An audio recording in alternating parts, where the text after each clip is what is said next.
The Honda Prelude is back after 25 years. Recently, Honda's been on a roll when it comes to bringing back old nameplates from their heyday. First, they brought back the Passport, then they brought back the Acura Integra, then they brought back the ZDX as an EV, then they brought back the RSX, which is now also an SUV EV, and now we have the all-new 2026 Prelude. So everything we know about the new Prelude so far, we're gonna get into it right now. So first of all, what is it gonna be?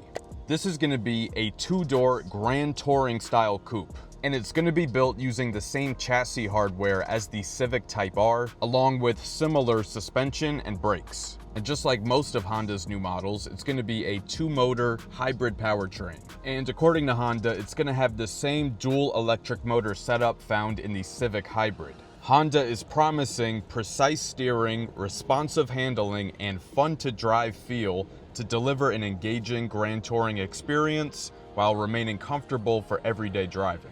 And that does make sense when you look at the power numbers: 200 horsepower and 232 pound-feet of torque. And they're also debuting a brand new drive mode called Honda S Plus Shift.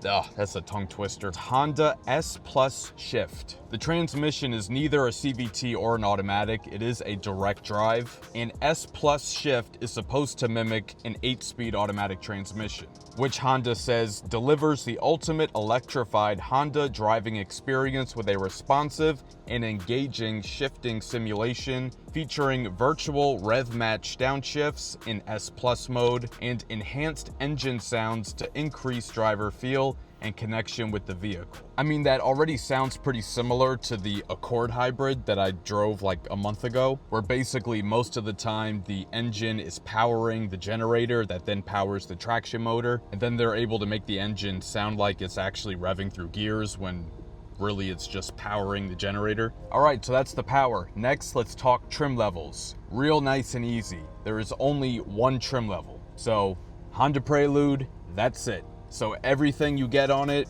is standard equipment. So let's go over some of those features. We have the new Honda S Plus Shift system. We have leather trimmed front sport seats, and the head restraints are built in. It's all one piece, and the front seats are heated. 19-inch machine finished Berlina black wheels. It is gonna come with a summer tire, 235 on the width with a 40 series sidewall. It's gonna have the same 4-piston Brembo brake calipers as the Type R, but they are gonna come in a special blue color that's pretty much like exclusive to the Prelude. It's gonna have the same struts up in the front as the Type R. It's gonna have the same adaptive dampers as the Type R, although they will be tuned slightly different for the Prelude. It's gonna come with 4 drive modes: Comfort, GT, Sport, and Individual. Individual is customizable. It's gonna have a leather-wrapped flat bottom steering wheel with real aluminum alloy paddle shifters. It's gonna have sport pedals. Doesn't elaborate, but I assume that also means aluminum. And just like Preludes of the past, it's gonna be a 4-seater, 2+2 in the rear. The rear is gonna have a 60-40 split fold down, and it is gonna have a hatchback instead of a traditional trunk lid. And something I think is a bit of a letdown, it's gonna have the same 9-inch infotainment touchscreen that's found in the Honda Civic, but it will have the 10.2-inch digital gauge cluster. It will have wireless Apple CarPlay and Android Auto, and an available Wi-Fi hotspot. It will have a wireless charger, and it'll come with an 8-speaker Bose audio system. Again, probably similar to the one in the Civic. And of course, it's going to come with the latest version of Honda Sensing. And this is a slightly newer safety feature for Honda called post-collision braking system. Basically, once there's an impact felt by the car will automatically brake, so that it doesn't turn into like a chain reaction type accident where then you have multiple crashes with other vehicles. And it'll have blind spot monitors and rear cross traffic alert. And it is gonna have a wide body stance similar to the Type R. So Honda is really emphasizing this Honda S Plus Shift, but like I said, something very similar already exists in the Civic Hybrid and the Accord Hybrid. Maybe they're just going back and retuning it to make it better, but basically that's what it is. And the brakes, like I said, they are Brembo calipers, and the rotors are going to be 13.8 inches in the front and 12 inches in the rear. Now let's talk more about the interior. It's going to look very similar to the Civic. Ultra premium front sport seats feature soft touch leather, racing inspired integrated head restraints, and asymmetrical bolstering to balance driver support with passenger comfort. So in other words, the driver's seat is going to have thick bolstering, the passenger seat isn't, which I understand wanting to have the passenger be more comfortable, but the whole point of the bolstered seats is to keep you in place. So if you are doing quick, fast turns in the Prelude, you'll be nice and planted in place, but then your passenger is going to be flopping all over the place. The driver's seat will also have a lower thigh bolster, and even though this is a coupe, Honda is boasting 32 inches of legroom in that back seat. Yes, the back seat that you'll have to pull the driver's seat forward and climb your way back to, they're claiming 32 inches of legroom. So I guess we'll see about that. The 9-inch infotainment touchscreen will come with Google built-in. Looks like the Bose audio system will be a bit of an improvement over the Civic. It's going to have newer wide range speakers mounted on the doors with a new large subwoofer in the back, and all of the Honda sensing stuff: collision mitigation braking, pedestrian detection, forward collision warning, road departure mitigation, incorporating lane departure warning, driver attention monitor, rear cross traffic monitor, blind spot information system, auto high beams, traffic jam assist, traffic sign recognition, adaptive cruise control, and lane keep assist, and the post-collision braking system like I mentioned earlier. All right, so now that we've talked about everything that's going to be new, let's go further into the design. All right, so starting here at the front end, very clean on the front end. You can see the front grille has two separate openings. There's a bigger one down there at the bottom. It has a honeycomb black insert, and right in the middle you can see there's that little blue accent. So that's that Prelude blue that they were talking about that we'll see in some different areas on the car. The lower part of the bumper is gloss black. I do like to see that. It's not flat black, so it is very premium looking. You know, the overall look of the front end reminds me a lot of the 9th gen Accord Coupe. You see it on the screen there. Obviously it has much smaller headlights, but kind of the shape of it in the front, it kind of reminds me of it. Now, if we look at the headlights, you can see they don't look like the typical headlights that you see on all the other Honda models. It does not have the triple beam reflector setup that looks like a projector beam LED. I can't tell if there's a second one in there from the photo. For the high beam, there might be another one hiding in there somewhere, but you can see one main projector housing on the inside. You can see the daytime running light running on the top. It has kind of a wing shape to it, and I'm pretty sure that daytime running light also doubles as the turn signal. Let's see, looking further, we can see the side mirrors. Those are the same mirrors right off the Civic. Now let's take a look here at the side profile. You can see we have a nice fastback roofline, and if we zoom in a bit, you can see we also have flush door handles, so flush with the door, and then when you unlock the car, they'll stick out so that you can grab onto it and open the door. We can see integrated turn signals on the mirrors. Now it looks like at the bottom of the door there's a little bit of an air vent. There's an opening there right at the very front of the door, and it looks like that's there to channel air through for improved aerodynamics. And if we look up at the roof line, looks pretty clean. We don't have a shark fin antenna sticking out or anything like that. And it also appears that unfortunately there is no moonroof here on the new Prelude. Okay, here we have a better view of that opening at the front of the door, as I said before. And check out those new 19-inch wheels. They look really nice.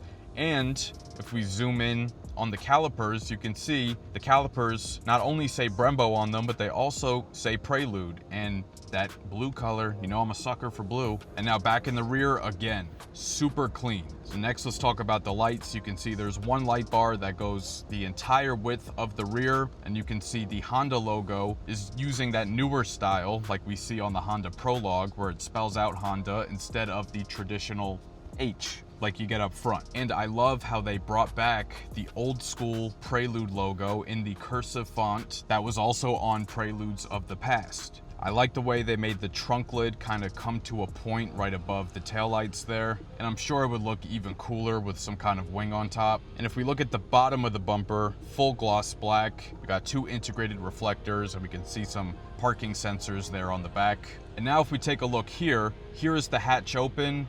And as you can see, the opening looks pretty narrow. I mean, it's kind of an illusion because of the wide track of the wheels. If you look at it in comparison to like the roof line, it doesn't look that narrow, but to like the rest of the car it does. We don't know any numbers yet on cargo capacity, but we do know that those rear seats can fold down. And if we look at this photo Honda included, we can see 2 suitcases there in the back. I mean, we don't really know the dimensions of them, but I guess that's some sort of reference. And now let's head into the interior. So the Prelude comes in 2 interior colors. There's a blue with white, which is what we see here, and then in all black. So at first glance, looking at the interior, looks very similar to the Civic.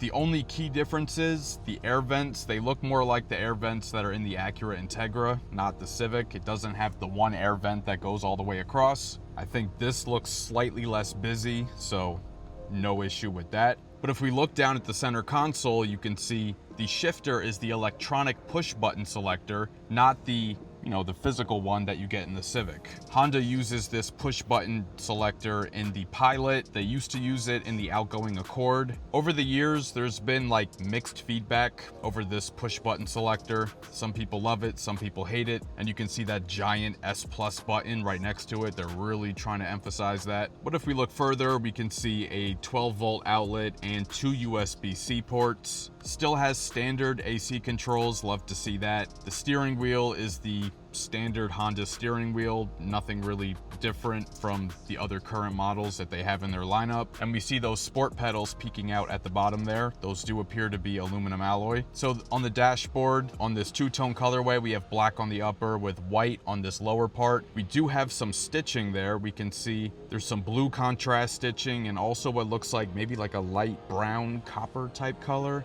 unless I'm just seeing that wrong. And you can see the Prelude logo is also right there on the dashboard. That's nice. And now check out these seats. These seats look really nice. I love this navy blue color. You can see it's fully perforated, and then you have more of that light brown and blue contrast stitching on the sides. There's a little loop on the side of the seat. That's to be able to pull it forward for when someone's climbing into the back. And like they said, the head restraints are built in, and there is thicker bolstering on the driver's seat than on the passenger seat. The center console is wrapped in leatherette. So we have leatherette on the armrest and on the side of the center console, again with the same stitching. But this is all very typical Honda, nothing really out of the ordinary. I'm very curious to try out that new Bose 8-speaker audio system to see if it truly is better than the one in the Civic. I was kind of hoping it would have more horsepower. It only has 200, which is like right on par with the Civic Hybrid. And with them emphasizing this as a fun to drive vehicle and sharing a lot of components with the Civic Type R,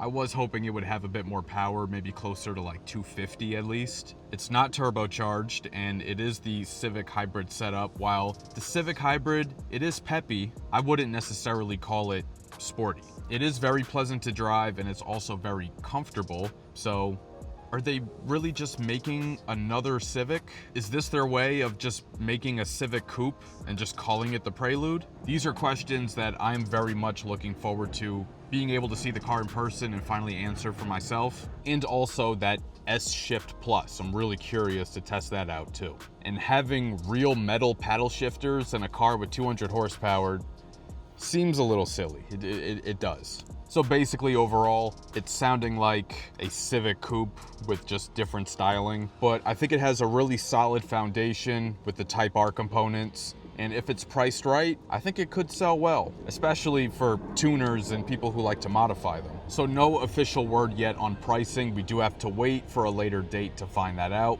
So that is all the information we know on the new Prelude so far. So please let me know your thoughts on the new Prelude down in the comments. If you enjoyed this video, please share with a friend and subscribe. It'll really help the channel grow. Hit the notification bell so you don't miss any new videos, and be sure to follow @Optical Automotive on TikTok and Instagram, and check out the page on Facebook. Thank you so much for watching, and I'll catch you guys later.